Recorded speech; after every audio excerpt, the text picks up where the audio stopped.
Hello, everyone. My name is Jake Hawkins, and I am the project manager for the University of Illinois at Urbana-Champaign RASC-AL team. For this presentation, I am joined by a few of my team members.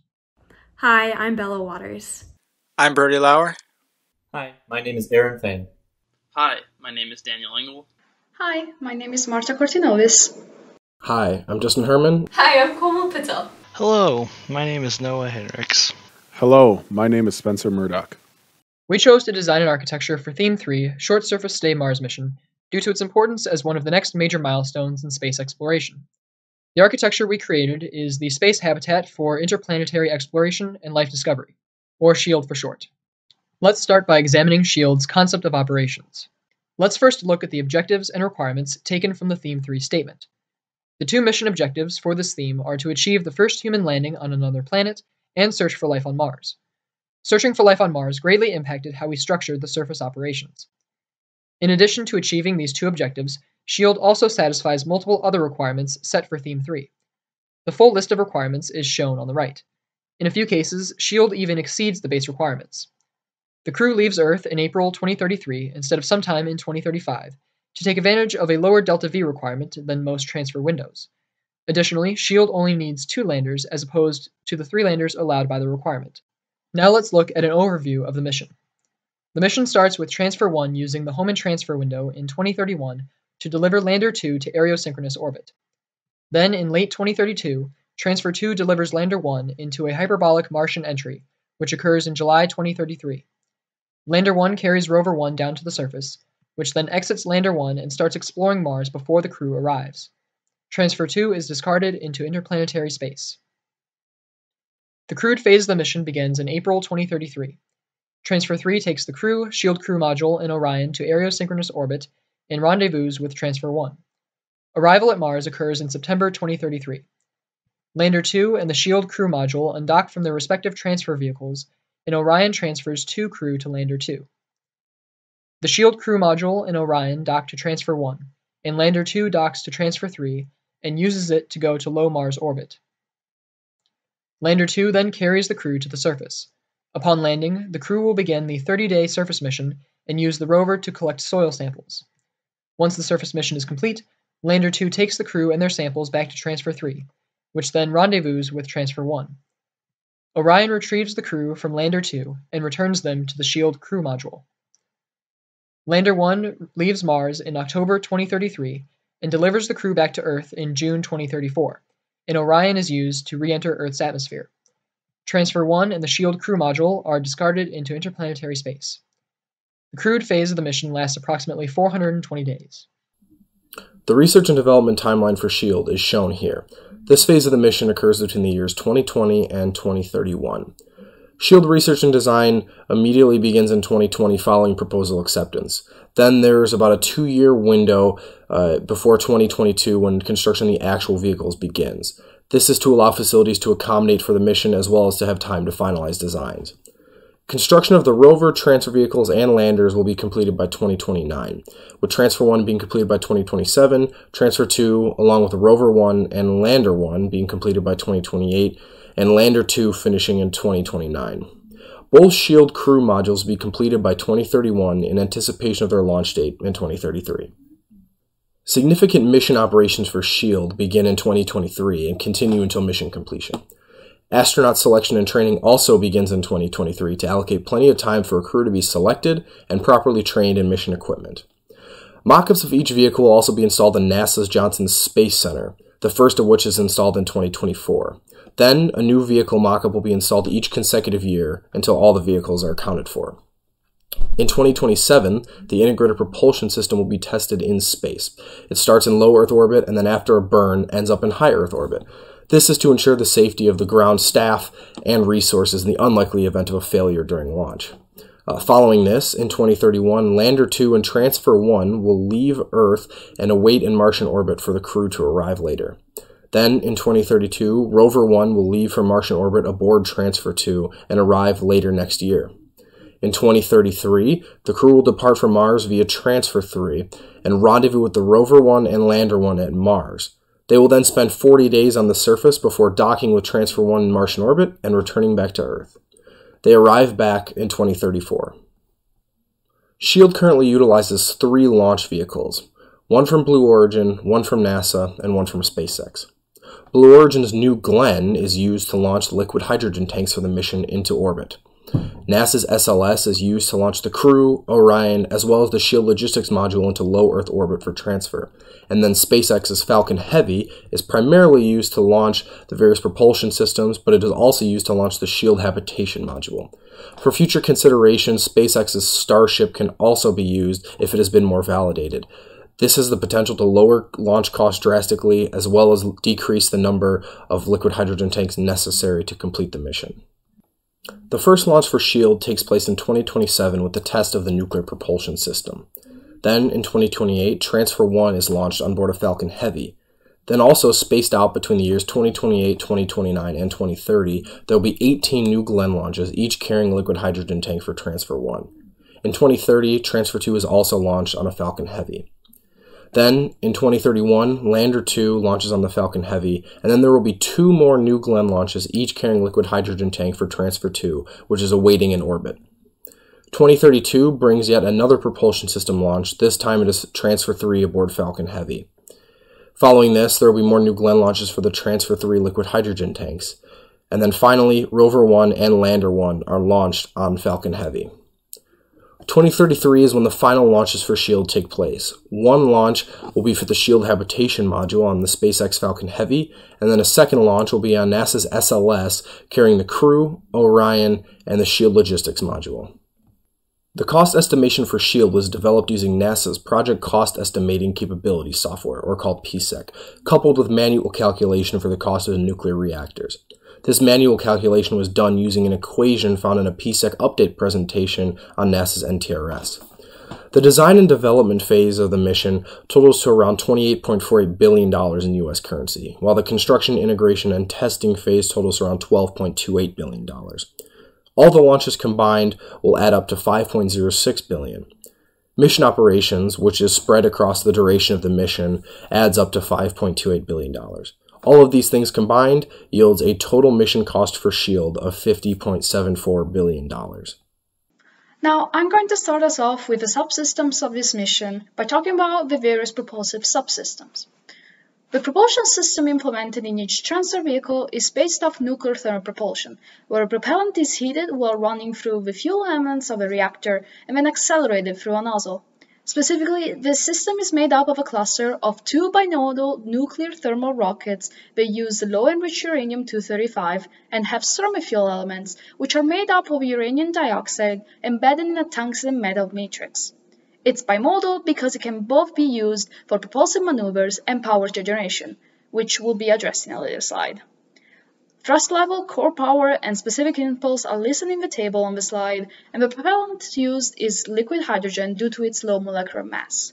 Now, this system is currently sitting at a technology readiness level of 3, mainly due to the fact that the fuel elements implemented in this design have not been tested at a full scale yet. LEU's thermate fuel elements are actively being studied and tested by NASA, and we've set a mitigation strategy where if the fuel elements are not ready by full scale at a certain date, the elements will be switched to LEU composite. These composite fuel elements are further along in development, however, they are more prone to corrosion when liquid hydrogen is run through them. Nuclear thermal propulsion has higher thrust than electric propulsion and higher specific impulse than chemical propulsion. Thus, it offers increased payload capacity and a lower mission duration compared to those two systems. Lower mission duration means less exposure to cosmic radiation and microgravity. Additionally, nuclear thermal propulsion allows for wider injection windows. With nuclear thermal propulsion as the transfer propulsion system, the crew will spend a maximum amount of only 425 days in space and will leave Earth well before the required deadline. The reaction control system implemented in both transfer vehicles and landers consists of various clusters of 4 A and BR thrusters that run on a hypergolic combination of nitrogen tetroxide and monomethyl hydrazine. The thrusters have the same physical envelope as the high-performance AFG thrusters, however, they have higher performance characteristics. Both are manufactured by Aerojet Rocketdyne. This RCS enables maneuvers in Earth's orbit, Mars's orbit, and during transfer, including rendezvous and docking, make course corrections, cost attitude control, sending for repropulsive maneuvers, and orbital maintenance. For retransfer vehicles, we have two different power generating systems. In the first one, the nuclear reactors are kept idle rather than being completely shut down while not performing propulsive maneuvers, such that each reactor generates approximately 125 kilowatts of thermal power. A helium-xenon mixture then runs through the reactor core in a closed secondary gas loop as seen in the schematics on the slide. The mixture is rerouted to a Brayton rotating unit, which generates electricity at a 20% efficiency. This means that overall, 50 kilowatts of power are generated while the reactors are in power mode. While the nuclear reactors are providing thrust, solid oxide fuel cells will be used to generate power, and they're also the main power system on the rover. Fuel cells were chosen for their reliability in deep space as well as on the Martian surface. And solid oxide fuel cells, which are being developed at NASA Glenn Research Center, are unique from other types of fuel cells in that they use hydrocarbons as fuel. So this allows us to use methane as well as ECLSS waste to generate power. They're also not susceptible to the coking or sulfur poisoning that plagues PEM fuel cells, and they have 5 times higher specific power density. Our cell stacks also use ceramic interconnects to minimize mass as well as avoid oxidation and corrosion. Thermal control for the nuclear reactors will be handled by a conical pumped loops radiator. This radiator will reject heat from the reactors as well as low-level decay heat from the engines. In order to maintain a temperature of 23 degrees Celsius, resistors generating between 600 watts and 1.1 kilowatts will be placed in the crew cabin. The exterior structure of the SHIELD crew cabin is also painted in electroless nickel and acts as an imperfect black body to account for electronics waste heat, ECLSS, and heat from the sun. For insulation, polymer cross-linked aerogel is used due to its low density as well as its high functionality at ambient pressure, making it ideal for the deep space environment. The primary communication system on SHIELD is derived from the Deep Space Communication System being developed by Caltech's Jet Propulsion Laboratory. This laser communication suite, which is set to fly aboard NASA's Psyche mission in 2022, uses photon-efficient communications to deliver high uplink and downlink rates, including HD video capabilities. The communications relay placed into high Earth orbit during the Integrated Propulsion System Validation mission receives the signal from the vehicles and transmits it to the Deep Space Network via X-band radio. SHIELD vehicles are also equipped with an X-band radio system as redundancy. The transfer vehicles use an X-band omnidirectional antenna for convenience during rendezvous, and the rover has high gain and low gain antennas for easy communications with the SHIELD's crew module. This radio system is sized to transmit all data except for the HD video. SHIELD's command and data handling consists of a combination of heritage flight controllers and systems previously developed for Mars missions. The system includes the RAD 5500 microprocessor, a computer chip hardened to endure the natural radiation and other conditions of deep space. This system is the successor to the RAD 750, which has flown successfully on the Mars Reconnaissance Orbiter and will fly again aboard the Mars 2020 Perseverance rover. The Environmental Control and Life Support System, or ECLSS, is kept as common as possible between vehicles in the architecture, with the SHIELD crew module being the main element the ECLSS is designed around, as over 96% of the mission is spent inside this vehicle. To improve mission flexibility and help with redundancy, the main ECLSS systems listed below with their masses are all located within the larger habitation module, while the logistics module contains most of the consumables and spare hardware needed to support the mission. The net habitable volume across both modules is 85.5 cubic meters, which is 21.4 cubic meters per crew member. This is only slightly lower than the 21.5 cubic meters estimated to be optimal based on NASA Standard 3000. The internal layout is based on racks, like those used on the International Space Station, to increase flexibility and reconfigurability while also facilitating rapid development. To reduce the impact of microgravity, conventional, resistive and aerobic exercise devices, like those used on the ISS, were selected due to comfortable artificial gravity being impractically large for proper nuclear radiation shielding. 3 sources of radiation were considered for the radiation protection system: galactic cosmic rays, solar particle events, and the nuclear reactors. For galactic cosmic rays, a polyethylene stuffed Whipple shield at a skin density of 4.5 grams per square centimeter reduces the effective dose rate from GCRs by 10% to 56.8 centisieverts per mission at solar minimum. For solar particle events, a single tank filled with liquid hydrogen, which is needed for propulsive capture after each interplanetary coast phase, is placed between the crew module and the sun, reducing the effective dose to under 7 thousandths of a centisievert per solar particle event. Each nuclear reactor also has a beryllium, tungsten, lithium hydride radiation shield, which reduces the combined reactor dose rate to 23 centisieverts per mission, and with the help of the hydrogen fuel tank, this drops to well under 1 centisievert. This brings the total dose per crew member to under 58 centisieverts per mission. The trade study for the atmospheric revitalization subsystem focused on oxygen generation, carbon dioxide removal, carbon dioxide reduction, temperature and humidity control, contaminant removal, and gas storage. When compared with alternative systems, each of these technologies outperform the alternatives by a large margin, beating out other technologies, such as solid polymer water electrolysis for oxygen generation and a 4-bed molecular sieve for carbon dioxide removal. While water is required to generate oxygen through electrolysis, some of that water can be produced by the Sabatier reactor, which is fed the hydrogen necessary for the reaction by the electrolysis reactor. This means only 0.569 kilograms of water are needed to produce 1 kilogram of oxygen, while the methane produced is used to run fuel cells on board the vehicle. The trade study for the Water Recovery and Management System identified two primary competing systems. The first was vapor phase catalytic ammonia removal, while the second was a multi-step process of cascade distillation followed by filtration by reverse osmosis, with brine from both systems being processed by brine evaporation bags. While the vapor phase catalytic ammonia removal system did perform better in the initial trade study, better estimations of mass and spare hardware characteristics revealed that the cascade distillation system and reverse osmosis system had a lower mass, higher reliability, and improved water recovery rate from 98 to 99.5%, meaning only 203 kilograms of water need to be stored for the entire mission, including 10 days worth of excess water. The waste management system leverages technologies under development at NASA, including the Universal Waste Management System being built for Orion for waste collection and the trash-to-gas reactor to process the waste. The benefit of the trash-to-gas reactor is that by gasifying the waste through pyrolysis, the products can be filtered for carbon dioxide, methane, or water if needed, or can otherwise be vented into space to reduce mass and increase open volume. The reason the trash-to-gas reactor was chosen over the heat melt compactor or other similar technologies was its ability to process fecal waste with the low risk of contaminating the rest of the vehicle. This architecture utilizes a bulk storage system for food, which requires that food be prepared from ingredients, though a prepackaged approach is also developed in the event that the bulk storage system does not mature in time.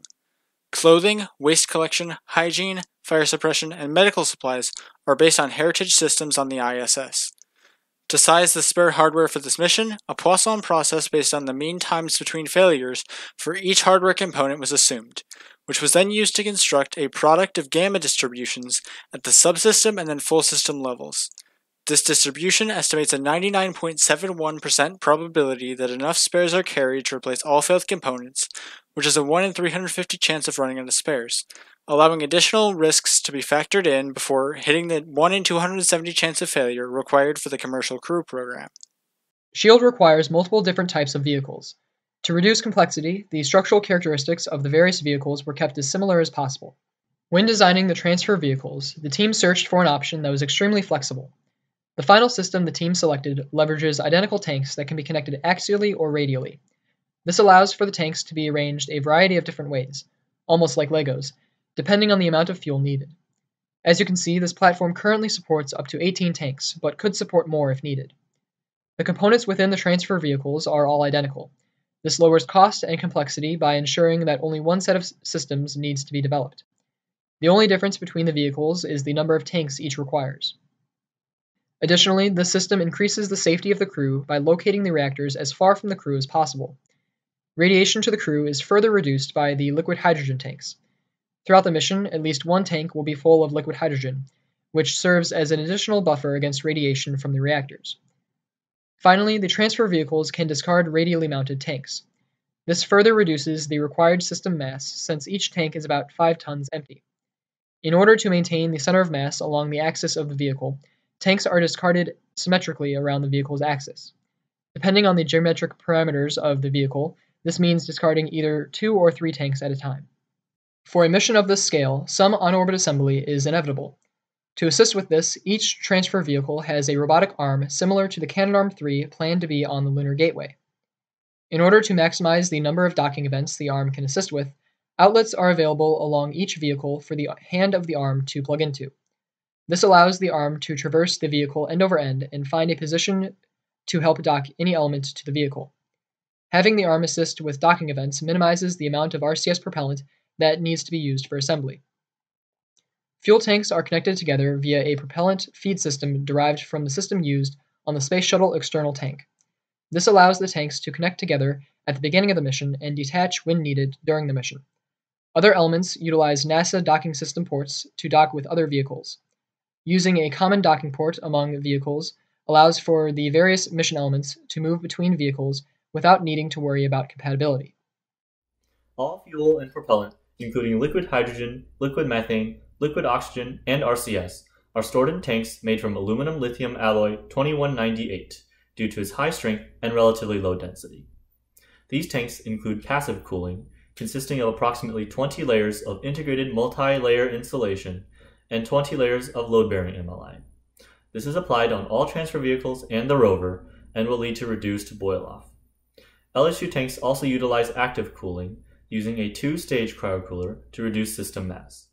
The two-stage cryocooler uses a 20 Kelvin 20 watt and a 90 Kelvin 150 watt cryocooler for each LSU tank.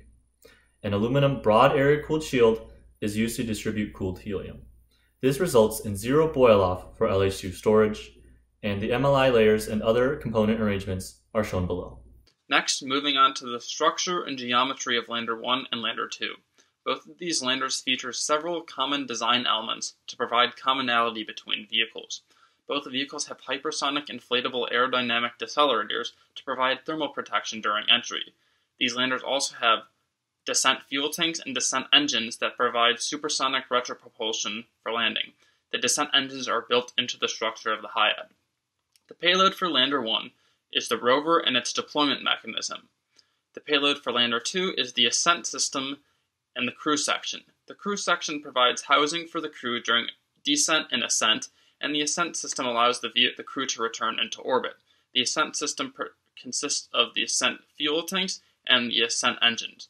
Lander 2 also features a ladder for crew egress.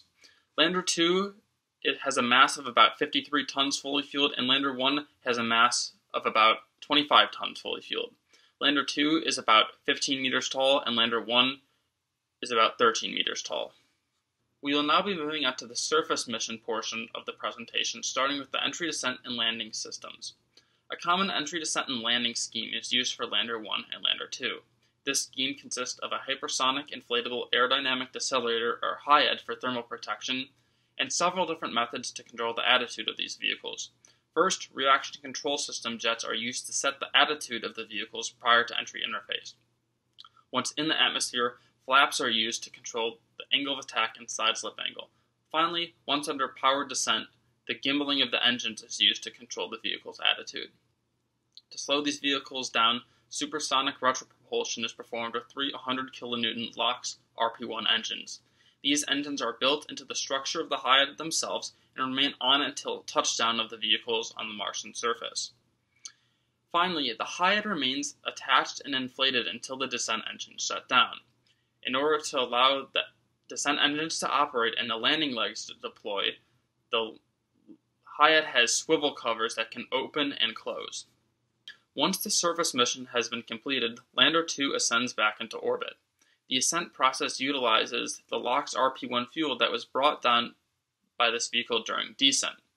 To ascend, 924 kN engines are used, and the descent portion of Lander 2 is left on the Martian surface. Once the ascent process is completed, the vehicle is in a 300-kilometer circular orbit and can rendezvous with Transfer Vehicle 3. After the rendezvous, Transfer Vehicle 3 transfers Lander 2 back onto the elliptical aerosynchronous orbit, where the surface crew can then rendezvous with the remaining crew members. Rover-1 operates as a mobile habitat for the surface mission. The base chassis is made of 3 cm thick aluminum 6061 with rough dimensions of 3 by 3 by 6 meters. Rover-1 has a total mass of 14.44 tons and an internal volume of 44.75 meters cubed. The interior is split into the living quarters and the suit chamber. Therefore, the habitable volume is only 33.51 meters cubed. The living quarters includes the crew's chambers and the cockpit. The suit chamber acts as an airlock for the rover and a storage chamber for the crew's 2 XEMU suits. Rover-1 is capable of both autonomous and manual driving. Rover-1 drives on 6 spring tires developed by NASA engineers, and the wheels are made of a shape memory alloy nickel titanium, which is resistant to damage caused by the harsh Martian terrain. SOFCs are utilized on Rover-1 to generate power. They use liquid methane and oxygen as propellants. Both liquid propellants are stored in tanks on the exterior of the rover. Next to the methane tank is the rotary percussive drill used to collect the samples. The Rover-1 life support system is very similar to that of the crew module with a few key exceptions. The first is that while the crew module uses many regenerative systems, the rover uses more simple storage systems for water and oxygen to reduce the mass and complexity of the ECLSS, as well as improving reliability. Additionally, while on the surface, a pre-packaged and thermostabilized food system is used for the same reasons. Because Rover-1 has a much shorter mission duration than the SHIELD crew module, but uses many of the same technologies, the ECLSS reliability, as calculated for the crew module life support system, increases to 99.8% for the rover, which is a 1 in 511 chance of running out of spares. Drilling will be completed by a rotary percussive drill built by Honeybee Robotics that is currently being tested by the Atacama Rover Astrobiology Drilling Studies team. The drill has a capability of reaching 1 meter in depth with the purpose to create core samples that will be sent back to Earth and search for life signatures on Mars. Each sample will be individually packaged in a test tube to prevent cross-contamination. These test tubes will then be packaged together in a storage bin. In addition to the test tubes, witness tubes will be utilized at each drilling site. These tubes will be empty tubes that are exposed to the atmosphere during drilling and rule out the possibility for false positives of the core samples.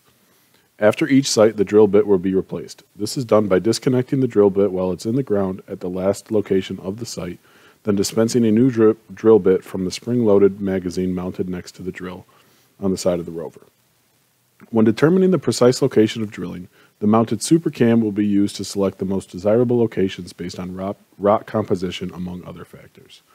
While the drilling is happening, the astronauts will be completing EVAs in which they will collect surface samples for analysis aboard the rover by the other science experiments. The first of these instruments is the Signs of Life Detector, or SOLID.